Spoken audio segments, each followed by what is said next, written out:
Good morning विद्यार्थी मित्रों।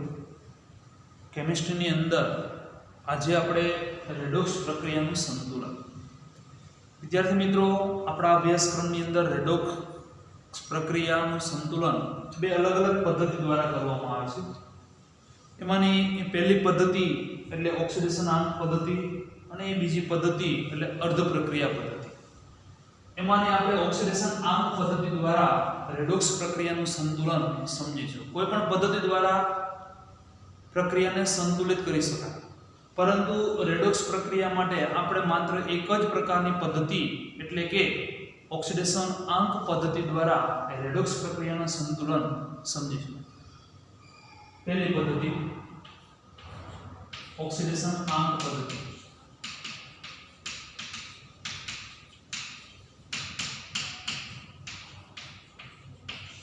विद्यार्थी मित्रों जो ऑक्सीडेशन आंक पद्धति द्वारा जे रेडॉक्स प्रक्रियाનું સંતુલન કરવામાં આવે છે એના 5 સ્ટેપ છે, 5 તબક્કા, 5 સોપાન છે। સ્ટેપ બાય સ્ટેપ આપણે સોપાન સમજીએ અને ત્યારબાદ કેટલાક ઉદાહરણ દ્વારા પ્રક્રિયાને સંતુલિત કરીએ। પ્રથમ સોપાનની અંદર પ્રક્રિયક અને નિપજના સાચા સૂત્રો લખવા, એટલે પ્રક્રિયા असंतुलित प्रक्रिया प्रक्रियको અને નિપજના સાચા સૂત્રો લખવા એટલે કે અસંતુલિત પ્રક્રિયા સ્વરૂપ લખવું। प्रथम सोपान दाखला तरीके वर्णन स्वरूपे आपेलू होय के आनी साथेनी प्रक्रिया कोई आ प्रकारना संयोजन साथेनी प्रक्रिया करेली होय तेना बन्नेना सूत्रो लखवा अने निपज जे बनती होय एना साचा सूत्रो लखवा। सोपान 2 ની અંદર દરેકનો ઓક્સિડેશન આંક લખો, પ્રક્રિયકમાં અને નિપજમાં પ્રક્રિયામાંના દરેક તત્વનો ઓક્સિડેશન આંક લખવો તથા તત્વોને સંતુલિત કરો। આ મહત્વનો પોઈન્ટ છે। विद्यार्थी मित्रों तत्वों ने संतुलित करवा એટલે કે પ્રક્રિયકમાં બે તત્વો હોય તો નિપજમાં કેટલા તત્વો છે એ દર્શાવો। ઓક્સિડેશન આંક લખો એટલે આપણે એને આધારે કોનું ઓક્સિડેશન થશે ને કોનું રિડક્શન થશે તથા તત્વોને સંતુલિત કરવા અને ઓક્સિડેશન આંકમાં થતો ફેરફાર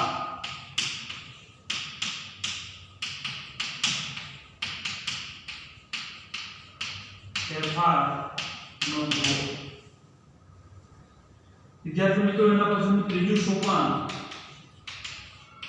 એ છેલ્લે વાત કરીએ પ્રમાણે ઓક્સિડેશન આંકમાં થતો ફેરફાર એટલે કે કોઈ એક તત્વના ઓક્સિડેશન આંકમાં વધારો થતો હોય એટલે કે ઓક્સિડેશન પામતું હોય, કોઈ એક તત્વના ઓક્સિડેશન આંકમાં ઘટાડો થતો હોય એટલે કે રિડક્શન પામતું હોય તો એવા તત્વોને આપણે સંતુલિત કરીશું અને ફેરફાર નોંધીશું। ત્રીજા સોપાન માટે ખાસ અગત્યનું કે જે ઓક્સિડેશન આંકમાં વધારો અને ઘટાડો થાય છે એને સંતુલિત કરવું એટલે કે ઓક્સિડેશન આંકમાં થતા ફેરફારને સંતુલિત કરવું। અહીંયા ઓક્સિડેશન અને રિડક્શનની સાપેક્ષે રેડોક્સ પ્રક્રિયા સંતુલિત થઈ ગઈ છે। હવે વીજભારની દ્રષ્ટિએ સંતુલિત કરવા માટે એના પછીના સોપાન 4 અને 5 એ વીજભારને બેલેન્સ કરવા માટે છે। સોપાન 4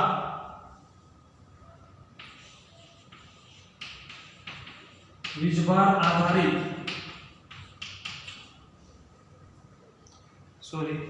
વીજભારને સંતુલિત કરવું। વીજભારનું સંતુલન જો એસિડિક માધ્યમ હોય, વિદ્યાર્થી મિત્રો ખાસ સમજવા જેવું છે કે જો એસિડિક માધ્યમ હોય તો H+ ને યોગ્ય બાજુએ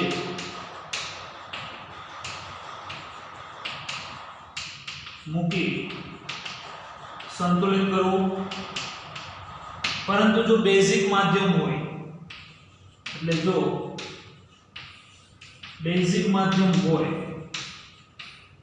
તો કે H+ ની જગ્યાએ OH- ને યોગ્ય બાજુ એટલે કાં તો પ્રક્રિયક અથવા નિપજ બાજુએ મૂકી અને સંતુલિત કરવું.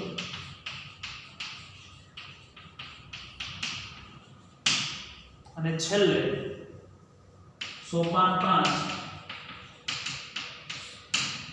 કારણ કે H+ અથવા OH- સોપાન 4 માં મૂકવામાં આવશે એટલે સોપાન 5 ની અંદર હાઇડ્રોજનને બેલેન્સ કરવાના થશે, અને હાઇડ્રોજનને બેલેન્સ કરવા માટે પાણીનો ઉપયોગ કરવાનો, H2O નો, ડાબી બાજુ અથવા જમણી બાજુ. એટલે હાઇડ્રોજનને સંતુલિત કરવા માટે પાણી ડાબી બાજુ એટલે કે પ્રક્રિયકમાં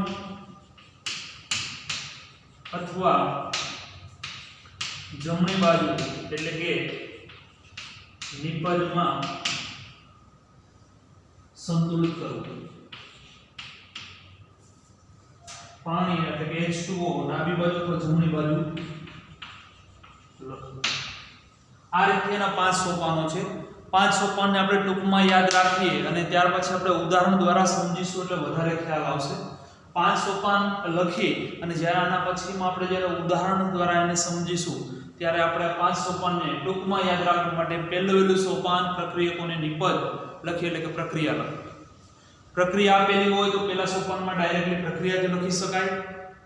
બીજું સોપાન અગત્યનું સોપાન પ્રક્રિયકો અને નિપજમાં દરેક તત્વનો ઓક્સિડેશન આંક લખવો અને ઓક્સિડેશન આંકમાં થતો ફેરફાર શોધવો અને એમાં રહેલા તત્વોને સંતુલિત કરવા. વિદ્યાર્થી મિત્રો એના પછીનો ત્રીજું ઓક્સિડેશન આંકમાં થતો ફેરફારને સંતુલિત કરવો, એટલે કે જેટલો ઓક્સિડેશન આંકમાં વધારો થતો હોય એટલો જ ઓક્સિડેશન આંકમાં ઘટાડો થતો હોવો જોઈએ. સોપાન નંબર 4 કે પ્રક્રિયા જે છે એ વીજભારિત પ્રક્રિયા હશે તો વીજભારને બેલેન્સ કરવા માટે H+ એસિડિક માધ્યમમાં ડાબી અથવા જમણી બાજુ મૂકવું. જો બેઝિક માધ્યમ હોય તો OH- ડાબી અથવા જમણી બાજુ મૂકવું. એ વીજભાર ઉપર આધારિત છે કે વીજભાર કઈ બાજુ છે. અને છેલ્લું 5મું સોપાન એ H+ અથવા OH- ને એટલે કે હાઇડ્રોજનને સંતુલિત કરવા માટે પાણીનો અણુ એ સંતુલિત બાજુ એટલે કે ડાબી અથવા જમણી બાજુએ લખો. આ અગત્યના સોપાનો છે જેને આપણે લખી લઈએ. વિદ્યાર્થી મિત્રો કોયડો 8.8 ઉદાહરણ સાથે સમજીએ 5 સોપાન દ્વારા કઈ રીતે પ્રક્રિયાને સંતુલિત કરી શકાય. થોડી વાર પહેલા જે લખેલા સોપાનો જે છે એ તમે નોંધેલા હશે, એને સામે રાખી અને સ્ટેપ બાય સ્ટેપ આપણે સમજીએ. રકમ વાંચીએ તો સૌપ્રથમ પોટેશિયમ ડાઇક્રોમેટ જેનું સૂત્ર પણ આપેલું છે K2Cr2O7 ની સોડિયમ સલ્ફાઇડ Na2SO3 સાથેની એસિડિક માધ્યમમાં થતી પ્રક્રિયા થી બનતા ક્રોમિયમ 3 આયન અને સલ્ફેટ આયનને ચોખ્ખા આયનીય સ્વરૂપે લખો. એટલે પ્રથમ સ્ટેપ સોપાન 1 પહેલું સ્ટેપ પ્રક્રિયકોની નિપજો લખો. સાચા સૂત્રો લખવા. દાખલા તરીકે પ્રક્રિયક છે તો પ્રક્રિયકમાં Cr2O7 -2 ક્રોમેટ આયન K2Cr2O7 જે સૂત્ર આપેલું છે પ્રક્રિયકમાં K2Cr2O7 માં પોટેશિયમ ન દર્શાવતા Cr2O7 -2 અને બીજું સૂત્ર જે આપણે આપેલું છે Na2SO3 એમાં SO3 દર્શાવતા. શા માટે એવું લખ્યું છે? કારણ કે આ બંને જ પ્રક્રિયકમાંથી નિપજમાં રૂપાંતરિત પામે છે. આનું તો કે A રૂપાંતરિત પામે છે ક્રોમિયમ 3 આયનમાં અને સલ્ફાઇડનું એ સલ્ફેટમાં રૂપાંતરણ પામે છે. એટલે એ જ પ્રક્રિયકો એટલે પોટેશિયમ અને સોડિયમ ના ઓક્સિડેશન આંકમાં ફેરફાર થતો નથી એટલે આપણે દર્શાવતા નથી. વિદ્યાર્થી મિત્રો અહીંયા આપણે માધ્યમ કયું છે એ આપણે પહેલા સોપાનમાં દર વખતે લખીશું. એસિડિક માધ્યમ છે એટલે આપણે ખ્યાલ આવશે કે આમાં H+ ઉમેરવાના થશે સ્ટેપ નંબર 4. પહેલું સ્ટેપ, બીજું સ્ટેપ. ઓક્સિડેશન આંકમાં દરેક તત્વનો ઓક્સિડેશન આંક લો. પ્રથમ સ્ટેપની અંદર Cr2O7 -2 plus SO3 -2 gives Cr + 3 plus SO4 -2. સૌપ્રથમ આપણે ઓક્સિડેશન આંક લખીશું. અહીંયા ક્રોમિયમનો ઓક્સિડેશન આંકની વાત કરીએ. ઓક્સિજનનો ઓક્સિડેશન આંક -2. અહીંયા પણ ઓક્સિજનનો ઓક્સિડેશન આંક -2 અને અહીંયા પણ ઓક્સિજનનો ઓક્સિડેશન આંક -2 છે. સૌપ્રથમ એ ક્રોમિયમનો ઓક્સિડેશન આંક ગણતરી કરીએ તો બરાબર સમજીએ. 7 × 2 એટલે -14.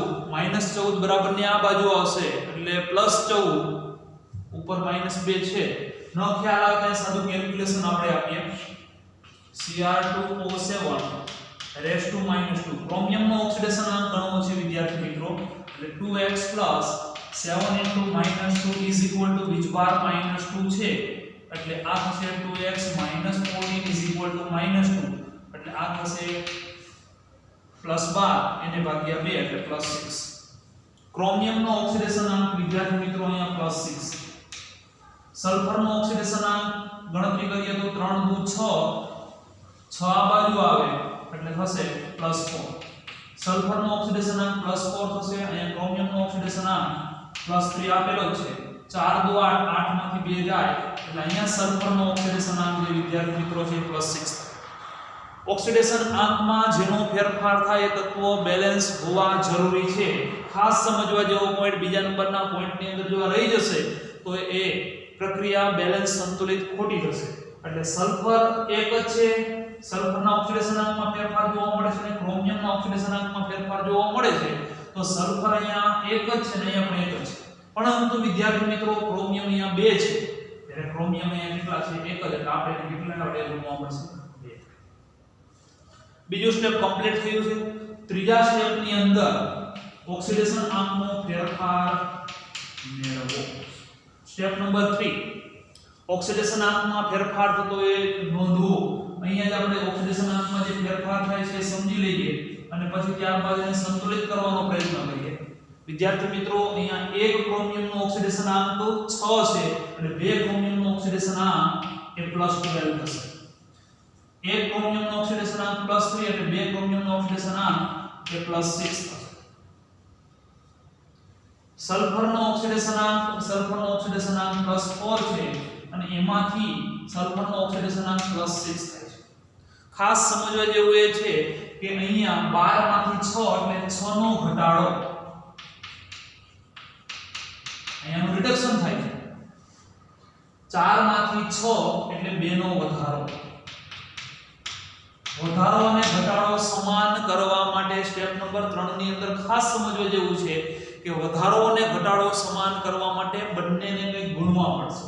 ઉપરની પ્રક્રિયાને જો 3 વડે ગુણાકાર કરીએ તો 6 નો વધારો થાય અને 6 નો ઘટાડો, એટલે માત્ર ને માત્ર SO3 -2 અને SO4 -2 ને આગળ 3 વડે ગુણાકાર કરીએ એટલે 6 નો વધારો અને 6 નો ઘટાડો લખી શકીએ. એટલે પ્રક્રિયા પ્રમાણે લખી શકીએ Cr2O7 -2 plus 3 SO3 -2 gives twice Cr plus 3 plus 3 SO4 -2. ફરીથી સમજીએ વિદ્યાર્થી મિત્રો સ્ટેપ નંબર 3, અગત્યનો સ્ટેપ. ઓક્સિડેશન આંક અને રિડક્શન આંકમાં થતા ફેરફારને સમાન કરવો. અહીં 6 નો ઘટાડો છે એટલે આ પ્રક્રિયાને મારે એક જ વડે ગુણવાની જરૂરિયાત રહેશે, જ્યારે આ પ્રક્રિયા જે છે એને મારે 3 વડે ગુણવા પડશે. એટલે 1 વડે ગુણાકાર કરીએ એટલે એમ એ જ, પરંતુ આને 3 વડે ગુણાકાર કરીએ એટલે બંનેને 3 3 લખી શકાય. એના પછીનું સ્ટેપ નંબર 4. સ્ટેપ નંબર 4 ની અંદર ખાસ સમજવા જેવું એ છે કે સ્ટેપ નંબર 4 ની અંદર માધ્યમ આધારિત એસિડિક માધ્યમ છે ને, એસિડિક માધ્યમ છે એટલે આપણે H+ લખવા. તો પહેલા સૌપ્રથમ આપણે ડાબી બાજુ અને જમણી બાજુનો વીજભાર મેળવવો પડે.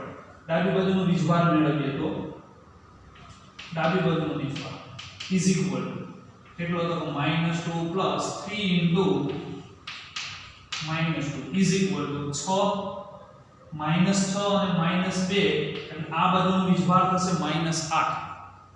આ બાજુનો વીજભાર તો જમણી બાજુનો વીજભારની ગણતરી કરીએ તો 2 ઇન્ટુ +3 અને plus 3 into -2 is equal to 0. વિદ્યાર્થી મિત્રો વીજભાર અહીંયા ડાબી બાજુ -8 છે અને જમણી બાજુ 0 છે. વીજભારને સંતુલિત કરવા માટે H+ ઉમેરવાના છે. જો હું આ બાજુ 8H+ ઉમેરી દઉં 0 છે મારે 0 કરવા હોય તો મારે 8H+ એટલે 8 ગુણ્યા +1 એટલે એનો વીજભાર કેટલો થઈ જશે 0. એનો મતલબ કે ડાબી બાજુ મારે 8H+ ઉમેરવા પડે. પ્રક્રિયા આપણે લખી શકીએ Cr2O7 -2 plus 3SO3 -2 plus 8H+. 8H+ મેં ડાબી બાજુ ઉમેર્યા, યોગ્ય દિશામાં ઉમેરો. ડાબી બાજુ ઉમેરવાની જરૂર છે એટલે એ બાજુ ઉમેરો. Plus twice Cr plus 3 plus 3SO4 -2. એના પછીનું સ્ટેપ નંબર 5. વિદ્યાર્થી મિત્રો પ્રક્રિયાની અંતિમ સ્ટેપ હાઇડ્રોજનને માત્ર બેલેન્સ કરવા. આ બાજુ હાઇડ્રોજનની સંખ્યા 8 છે એટલે 4 પાણીના અણુ મારે જમણી બાજુ મૂકવા પડે નિપજ બાજુ. એટલે પ્રક્રિયા સંતુલિત થઈ જશે. Cr2O7 -2 plus 3SO3 minus plus 8 plus gives twice Cr plus 3 plus 3SO4 minus 2 plus 4H2O 4 ગુણ્યા 8. તમામ વસ્તુ ઓટોમેટિકલી બેલેન્સ હશે. પ્રક્રિયા સંતુલિત થયા પછી પણ વીજભાર અને તત્વો ચકાસણી કરીએ તો ક્રોમિયમ, ઓક્સિજન, સલ્ફર અને હાઇડ્રોજન. જમણી બાજુ પણ ક્રોમિયમ, ઓક્સિજન, સલ્ફર અને હાઇડ્રોજન. પહેલા સૌપ્રથમ તત્વોની ચકાસણી કરીએ તો ક્રોમિયમની સંખ્યા તો ક્રોમિયમની સંખ્યા 2, ઓક્સિજનની સંખ્યા તો કે 7, 3 તેરી 9, 9 ને 7 16. સલ્ફરની સંખ્યા તો કે સલ્ફરની સંખ્યા 3, હાઇડ્રોજનની સંખ્યા તો હાઇડ્રોજનની સંખ્યા 8. આ બાજુ ચકાસીએ તો ક્રોમિયમ તો કે ક્રોમિયમ 2. ઓક્સિજનની વાત કરીએ તો 4 તેરી 12, 12 ને 4 16 oxygen.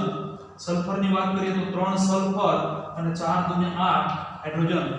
Chromium 2, chromium 2, oxygen 16, oxygen 16, sulphur 3, sulphur 3, hydrogen 8 અને આ બાજુ પણ હાઇડ્રોજન 8.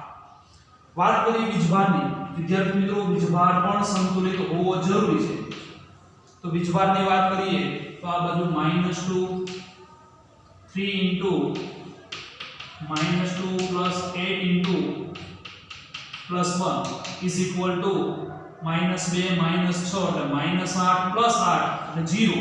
આ બાજુની ગણતરી વીજભારની ગણતરી કરીએ તો વીજભાર 2 into +3 plus 3 into -2 plus 4 into કોઈ પ્રકારનું વીજભારની પણ નથી એટલે 0.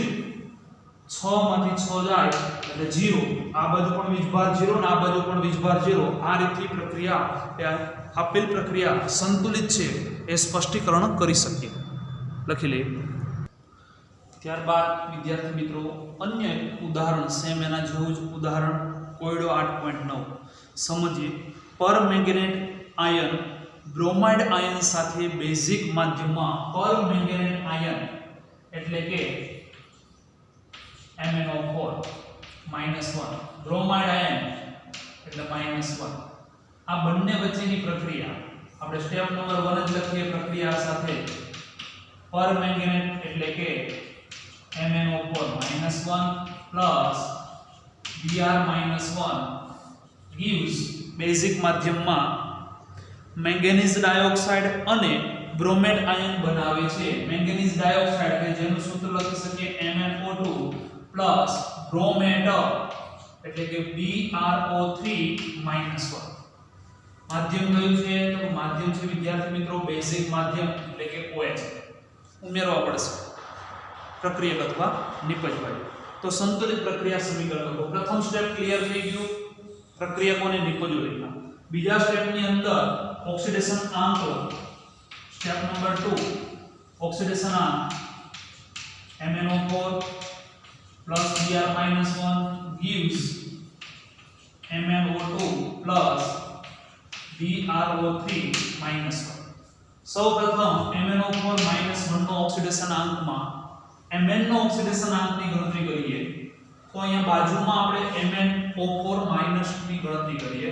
MnO4 -1 આનો ઓક્સિડેશન આંક X 4 * -2 is equal to -1. 8 આ બાજુ આવે તો x બરાબર +7. Mn નો ઓક્સિડેશન આંક વિદ્યાર્થી મિત્રો +7 થશે. અહીંયા એનો ઓક્સિડેશન આંક -1 સ્પષ્ટ છે. અહીંયા MnO2 નો ઓક્સિડેશન આંક 2 એટલે -4 બરાબરની આ બાજુ આવે. ગણતરી કરવી તો આ પ્રમાણે કરી શકાય. MnO2 2x + 2 * -2 is equal to 0. -4 એટલે x બરાબર +4. Mn નો ઓક્સિડેશન આંક થશે +4. બ્રોમિન નો ઓક્સિડેશન આંક BrO3-1 માં બ્રોમિન નો ઓક્સિડેશન આંકની ગણતરી કરીએ તો BrO3-1 બ્રોમિન માટે ધારી લઈએ x + 3 * -2 is equal to -1. -6 આ બાજુ આવે એટલે +5 હશે. એટલે બ્રોમિન નો ઓક્સિડેશન આંક અહીંયા +5 છે. જેના ઓક્સિડેશન આંકમાં મેંગેનીઝના ઓક્સિડેશન આંકમાં ઘટાડો થાય છે, બ્રોમાઇડના ઓક્સિડેશન આંકમાં વધારો થાય છે, એવા તત્વોને બેલેન્સ કરવા જરૂરી હોય છે. MnA BrA એટલે અહીંયા આપણે કઈ ગણવાની બીજા સ્ટેપમાં જરૂરિયાત રહેતી નથી. સ્ટેપ નંબર 3 કોનું ઓક્સિડેશન થાય છે અને કોનું રિડક્શન થાય છે એના ઓક્સિડેશન આંકમાં વધારો અને ઘટાડો સંતુલિત કરો. તો વિદ્યાર્થી મિત્રોને સ્પષ્ટ છે કે અહીંયા ઓક્સિડેશન આંકમાં અને અહીંયા જે ઓક્સિડેશન આંકમાં જે ફેરફાર થાય છે એ સમય અહીંયા ઓક્સિડેશન આંક +7 છે એ +7 માંથી +4 થાય છે એટલે સ્પષ્ટ છે કે 3 નો ઘટાડો થશે. વિદ્યાર્થી મિત્રો અહીંયાનો ઓક્સિડેશન આંક એ -1 છે એમાંથી એનો ઓક્સિડેશન આંક +6 થાય છે એટલે સ્પષ્ટ છે કે અહીંયા 6 નો વધારો થાય છે. -1 માંથી 0 1 2 3 4 અને 5 એટલે ટોટલ 6 નો વધારો જોવા મળે છે. એટલે 6 નો વધારો અને ઘટાડો સમાન કરવા માટે ઉપરની પ્રક્રિયાને 1 વડે ગુણાકાર કરીએ અને આ પ્રક્રિયાને જો 2 વડે ગુણાકાર અને આપણે ગુણવાની જરૂરિયાત રહેતી નથી, પરંતુ જે MnO4 અને MnO2 ને 2 વડે ગુણાકાર કરીએ તો ઓક્સિડેશન આંકમાં વધારો અને ઘટાડો એક સમાન કરી શકીએ. એટલે twice MnO4 -1 plus Br-1 gives twice MnO2 plus BrO3-. Step number 4 માધ્યમ આધારિત વીજભારને બેલેન્સ કરવું. માધ્યમ છે તો માધ્યમ છે બેઝિક માધ્યમ છે એટલે OH- મૂકવો પડશે. તો પહેલા સૌપ્રથમ ડાબી બાજુ અને જમણી બાજુ વીજભારની ગણતરી કરીએ. તો ડાબી બાજુ વિદ્યાર્થી મિત્રો ડાબી બાજુનો વીજભાર 2 * -1 પ્લસ -1 એટલે આ બાજુનો ચોખ્ખો વીજભાર -3 છે. 2 * -1 એટલે -2 અને -1 એટલે કુલ વીજભાર ડાબી બાજુ છે એ -3 છે. જમણી બાજુના વીજભારની વાત કરીએ તો વિદ્યાર્થી મિત્રો 2 * આની પરનો કોઈ પ્રકારનો વીજભાર નથી એટલે 0 અને આની પરનો -1 એટલે આ બાજુનો ચોખ્ખો વીજભાર -1 છે. માધ્યમ છે કયું માધ્યમ છે તો માધ્યમ છે બેઝિક માધ્યમ છે અને બેઝિક માધ્યમ હશે એટલે OH- ઓક્સિજન ઉપર અહીંયા -1 છે OH- અને -1 છે એટલા માટે સ્પષ્ટ છે કે આ બાજુ -3 છે. જો આ બાજુ -3 કરવા હોય તો આ બાજુ 2OH- ઉમેરવા પડે. એટલે નિપજની અંદર 2OH- ઉમેરીએ તો પ્રક્રિયા થશે MnO4 -1 plus Br-1 gives 2MnO plus BrO3 -1 plus 2OH minus માધ્યમને આધારે સંતુલિત કર્યો વીજભાર. સ્ટેપ નંબર 5 પાંચમા સોપાનની અંદર H+ અથવા OH માઇનસ ને આધારે હાઇડ્રોજનને સંતુલિત કરવા. આ બાજુ કોઈ હાઇડ્રોજન નથી, આ બાજુ તો આ બાજુ બે હાઇડ્રોજન છે, એટલે બે હાઇડ્રોજન એટલે એક પાણીનો અણુ મારે ડાબી બાજુ એટલે પ્રક્રિયકમાં લખવો પડે. 2MnO4 -1 plus Br-1 plus H2O gives 2MnO2 plus BrO3 minus plus 2H minus. વિદ્યાર્થી મિત્રો, ડાબી અને જમણી બાજુ તત્વો અને વીજભાર પણ સંતુલિત છે કે કેમ એમ ચકાસવું પડે, અને એટલા માટે ડાબી બાજુના તત્વો Mn, ઓક્સિજન, Br અને હાઇડ્રોજન સેમ જ રીતે Mn, ઓક્સિજન, Br અને હાઇડ્રોજન. મેંગેનીઝ 2, ઓક્સિજન 4 2 8 ને 1 9, Br 1, હાઇડ્રોજન 2, મેંગેનીઝ 2, ઓક્સિજન 3 2 6 6 ને 3 સોરી 2 ગુણ્યા 2 એટલે 4 4 ને 3 7 7 ને 2 9, બ્રોમિન 1, હાઇડ્રોજન 2. તત્વો બેલેન્સ છે. વીજભારની વાત કરીએ તો વીજભાર 2 * -1 plus -1 plus 0 is equal to -3. અહીંયા પણ વીજભારની વાત કરીએ તો વિદ્યાર્થી મિત્રો વીજભાર 2 * 0 plus -1 plus 2 * -1 is equal to -3 વીજભાર પણ સંતુલિત છે. આ રીતની પ્રક્રિયાને સંતુલિત કરી શકાય. લખી લો. ત્યારબાદ અન્ય એક ઉદાહરણ કોયડો 8.10 પરમેંગેનેટ આયન બેઝિક માધ્યમમાં આયોડાઇડ આયનનું ઓક્સિડેશન કરી પ્રક્રિયકોની અંદર સ્ટેપ 1 લખીએ ખ્યાલ આવશે કે સ્ટેપ 1 ની અંદર પરમેંગેનેટ આયન એટલે કે MnO4 -1 અને આયોડાઇડ I- એટલે I- બેઝિક માધ્યમમાં OH માઈનસ ધરાવતો માધ્યમની અંદર આયોડિન I2 અને મેંગેનીઝ ડાયોક્સાઇડ નિપજમાં મેંગેનીઝ ડાયોક્સાઇડ એટલે MnO2 I2 બેઝિક માધ્યમમાં. સ્ટેપ 1 ની અંદર એ માત્ર પ્રક્રિયા દર્શાવવાની હોય છે. સ્ટેપ 2 ઓક્સિડેશન આંકમાં પ્રક્રિયકો અને નિપજના દરેક તત્વનો ઓક્સિડેશન આંક લખો. તો સૌપ્રથમ MnO4 -1 થોડી વાર પહેલા ચર્ચા કરી એ પ્રમાણે મેંગેનીઝનો ઓક્સિડેશન આંક +7 I-1 એનો ઓક્સિડેશન આંક -1 MnO2 એની પણ આપણે થોડી વાર પહેલા ચર્ચા કરી કે એમાં મેંગેનીઝનો ઓક્સિડેશન આંક 2 * -2 એટલે -4 બરાબરની સામેની બાજુ જાય એટલે +4 અને I2 એનો ઓક્સિડેશન આંક 0 થશે. વિદ્યાર્થી મિત્રો, ઓક્સિડેશન આંકમાં ફેરફાર થતો હોય એવા તત્વોને સંતુલિત કરવા જરૂરી હોય છે.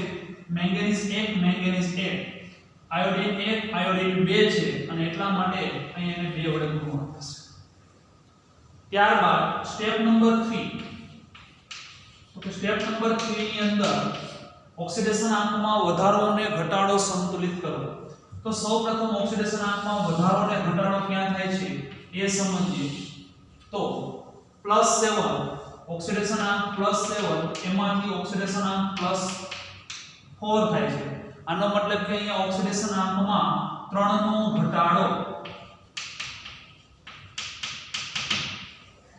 વિદ્યાર્થી મિત્રો, એક આયોડાઇડ આયનનો -1 ઓક્સિડેશન એટલે બે આયોડાઇડ આયનનો એ -2 ઓક્સિડેશન અને એમાંથી 0 થાય છે. એટલે -2 માંથી 0 થતો હોય એટલે 2 નો વધારો. વધારો અને ઘટાડો સંતુલિત કરવા માટે 3 નો ઘટાડો છે એટલે આપણે એને સંતુલિત કરવા માટે એને 2 વડે ગુણીએ એટલે 3 * 2 એટલે 6 નો ઘટાડો અને અહીંયા 3 વડે ગુણાકાર કરીએ એટલે 3 * 2 6 નો વધારો. એટલે આ બંનેને 2 વડે ગુણાકાર કરશું અને આ બંનેને આપણે 3 વડે ગુણાકાર કરીએ તો પ્રક્રિયા લખી શકાય twice MnO4 -1 પ્લસ 2 ગુણ્યા 3 એટલે 6i માઈનસ gives અને આપણે 2 વડે ગુણાકાર છે એટલે twice MnO2 પ્લસ અને આપણે 3 વડે ગુણાકાર કરશું એટલે 3i. સ્ટેપ નંબર 3 ની અંદર વધારો અને ઘટાડો સમાન છે. સ્ટેપ નંબર 4 સોપાન નંબર 4. વિદ્યાર્થી મિત્રો સોપાન 4 ની અંદર માધ્યમને આધારે વીજભાર બેલેન્સ કરવાનો હોય છે. તો સૌપ્રથમ ડાબી બાજુ અને જમણી બાજુનો વીજભારની ગણતરી કરીએ. તો ડાબી બાજુનો વીજભાર 2 * -1 + 6 * -1 એટલે આ થશે -8. 2 * -1 6 * -1 એટલે ટોટલ -8. જમણી બાજુના વીજભારની વાત કરીએ તો 2 * 0 પ્લસ 3 * 0 એટલે આ બાજુ થશે 0. માધ્યમ કયું છે તો કે બેઝિક એટલે OH- અને OH- એટલે -1. કેટલા ઉમેરવા પડશે તો કે આની અંદર સ્પષ્ટ છે કે 8 OH- ઉમેરીએ તો વીજભાર સંતુલિત થશે. એટલે પ્રક્રિયા આ પ્રમાણે લખી શકાય twice MnO4 -1 + 6i gives twice MnO2 plus 3i2 plus 8 OH-. 8 OH- ઉમેરવા. એના પછીનું સ્ટેપ નંબર 5 પાંચમું સોપાન હાઇડ્રોજનની સંખ્યાને આધારે પાણીના અણુ ઉમેરો. પેલી બાજુ એક પણ હાઇડ્રોજન નથી, આ બાજુ 8 હાઇડ્રોજન છે એટલે 4 પાણીના અણુ એ પ્રક્રિયા બાજુ ઉમેરીએ એટલે twice MnO4 -1 plus 6i-1 plus કેટલા છે 8 તો આપણે લખીશું 4 પાણીના અણુ gives twice MnO2 plus 3i2 plus 8 OH-. પ્રક્રિયક અને નિપજ બાજુ તત્વો અને વીજભાર સમાન હોવા જરૂરી છે. તો તત્વોની વાત કરીએ તો તત્વોમાં મેંગેનીઝ, ઓક્સિજન, આયોડીન અને હાઇડ્રોજન. આ બાજુ તત્વોની અંદર મેંગેનીઝ, ઓક્સિજન, આયોડીન અને હાઇડ્રોજન. મેંગેનીઝની વાત કરીએ તો મેંગેનીઝ તત્વો 2, ઓક્સિજન 4 * 2 = 8 ને 4 12, આયોડીન 6, હાઇડ્રોજન 8, મેંગેનીઝ 2, ઓક્સિજન 2 * 2 4 4 ને 8 12, આયોડીન 3 * 2 6 અને હાઇડ્રોજન છે 8. તત્વો સંતુલિત છે અને વીજભારની વાત કરીએ તો વીજભાર 2 * -1 + 6 * -1 + 4 * 0 = -8. 2 * -1 6 * -1 4 * 0 એટલે -8. આ બાજુ જો વીજભારની વાત કરીએ તો વિદ્યાર્થી મિત્રો 2 * 0 + 3 * 0 + 8 * -1 2 * 0 3 * 0 8 * -1 -8. વીજભાર પણ બંને બાજુ સંતુલિત છે. લખી લે.